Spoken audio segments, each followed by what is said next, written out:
vaatame üle tänased kõige tähtsamad uudised. Kas Tanel Padar on kaalus juurde võtnud? Oi, Ja pilt on juures. Ta oli niivõrd ilus mees ju. Siin kirjutab, et eile esines Harku kantril Tanel Padar. Vanamõisa Vabaõhukeskuse laval jäi silma armastatud rokkar, kelle puhul ei jäänud kuidagi märkamatuks tõik, et muidu kõhn hurmur on pisut kaalus juurde võtnud. Ta oli niivõrd hurmav mees ju alati, eks ole. Lihased olid näha. Kogu aeg ma imetlesin, kuidas ta lihased mängivad, nii mehelik oli. Jah, vaata, siin on näha, kuidas tal tagumik on tekkinud. No see on juba naiselikuks. Juba naiselik ja siit keskkoht on tal nagu ette võlvunud, siin on tekkinud rasva, naine peaks seda iga päev keerutama paar korda. Ma ei tea, kas tal on sellist naist, kes keerutaks seda? Ei tea, peaks äkki ühendust võtma ja uurima, et äkki saad aidata sina näiteks. Ja ma usun, et ma praegu veel saab aidata. See poos, jah, ta ei suuda enam sirgelt seista. Ma vaatan ka, ta seisab praegu siin niimoodi. Hoiab niimoodi, jah. See on väga halb. See gravitatsioon vaata.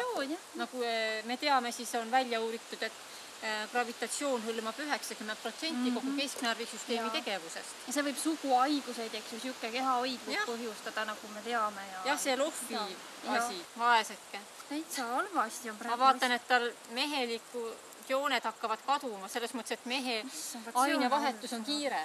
Ja mees ei saa tegelikult rasvuda, aga tal on mingi naise värk, üks naine on tal elus, kes on süüdi. Ja naine ilmselt siis nagu, kas ta siis annab, naine on hakanud nagu andma siis ta nagu rasvub või? Naine võtab mehe rolli üle. Jaa, naine on tänapäeval muutuvadki naised meesteks ja mehed naisteks ja see on väga paha. Väga halvasti on sellega. Ma ei tea, kuhu me niimoodi jõuame üldse. Maailm läheb hukka lihtsalt niimoodi. See on hullem kui sõjad. Ega siin enam ei ole midagi loota tegelikult. Ma vaatan, kuidas Taneliga nüüd edasi saab üldse, mis tast nagu saab niimoodi. Karikatäss on ülinaiselik kaart, see on väga halb näitaja. Sul on väga hea intuitsioon, kuule. Mul täielikult käsi juhitakse. Ja see on naine, praktiliselt ta on naine juba. Sellepärast ta raskub, et ta on naine. Karikatäss on ülivõimas kaart ja ega see mingit lootust ei anna paraku küll, et ta nüüd tagasi mehistuma hakkaks. Ma ei näe seda. Aga kui ta näiteks helistaks meile stuudiosse? Vaatame, millised võimalused on, kui Padar helistab stuudiosse. Nii, võtame kaarti. Müntide poiss, suurepärane. Ta võib saada tagasi paraku mitte nüüd enam nii mehelikuks, kui ta oli. Aastad teevad ka oma töö, aga selline poisilikum, selline raha on ja kõik ta saab ise teha, ta saab iluoppe teha, kui vaja ja saab nagu kohendada siit-sealt bodypumpi ja mida ta peaks tegema. Et siis ta võib saada tagasi oma mehelikkus, aga mitte enam seda protsenti, mis tal oli. Nii kahju. Et seda ta paraku enam ei saa.